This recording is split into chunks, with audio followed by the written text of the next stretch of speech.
Good morning, my fellow and future Wildcats. My name is Chef Rosie Keating, coming to you live with your daily J-Woo Wildcat news.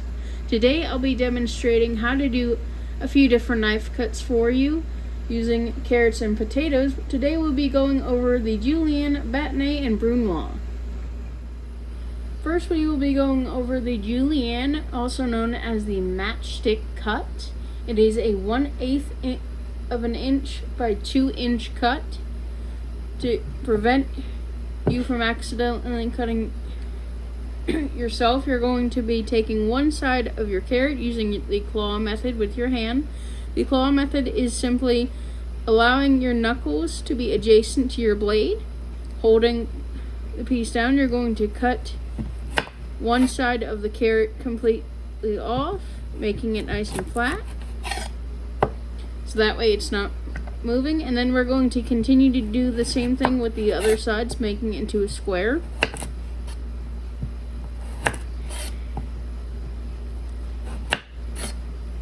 Now from there we will take the 1/8 inch thin cut and just go straight down, turning them almost into a ribbon-like state.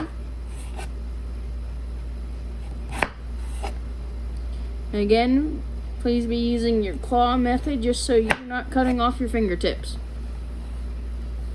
Then from there, we're going to do the 1/8 of an inch cut once again, having our flat pieces and using our claw method.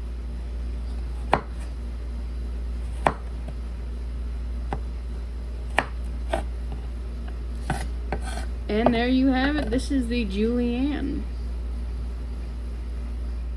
To julienne with a potato, you're going to do the same thing because it's rolling around. You're simply going to be taking one end of your potato, the bottom half, and making it a flat surface so it isn't rolling around. You're going to do the same exact movements of cutting off your ends, essentially making it into a square or rectangle type thing. And you're going to do the 1/8 of an inch thing just like we did with the carrot.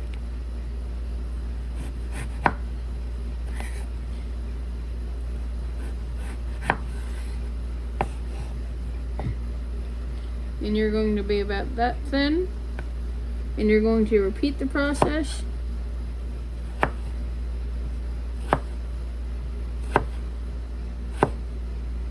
You keep in mind to be using your claw method with your hand so you can keep your little fingertip safe. And you can always cut your julienne into the 2-inch long pieces that you will need afterwards. But this is to julienne with a potato.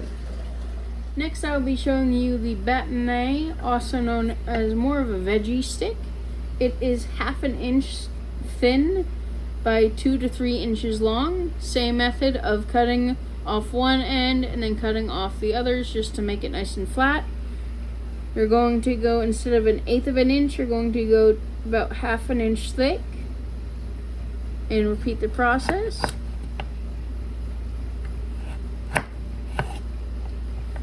And then do 1/2 inch down, making your sticks. That is batonnet with a carrot. Batonnet with a potato is the exact same method we just used with the carrot. You're going to do the 1/2 inch strips.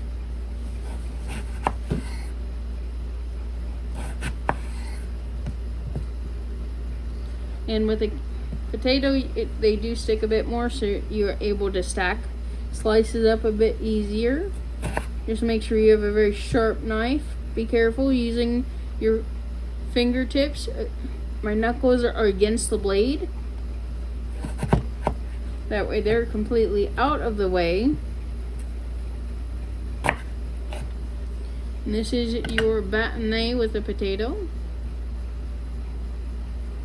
Now we're going to brunoise, also known as a chop.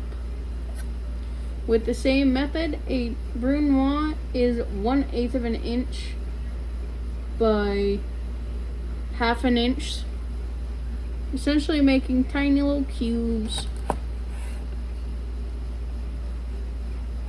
You're going to want to do the same method, about 1/2 inch thick, just like we did with the batonnet. You're going to cut these guys in half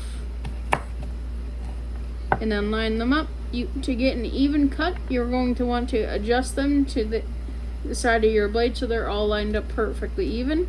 Again, using your claw method, you will measure out about 1/2 inch.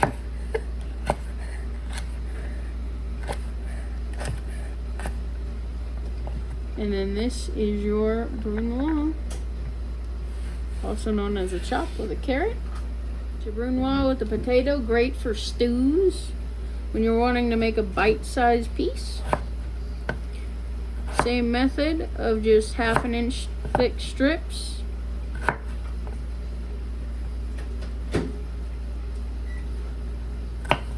And then you're just going to want to cut it into little cubes. Not that size. And that is a brunoise with a potato. I'm Chef Rosie Keating. This has been your daily J-Woo Wildcat News, covering the julienne, batonnet, and brunoise knife cuts. Stay true, stay you, Wildcats out.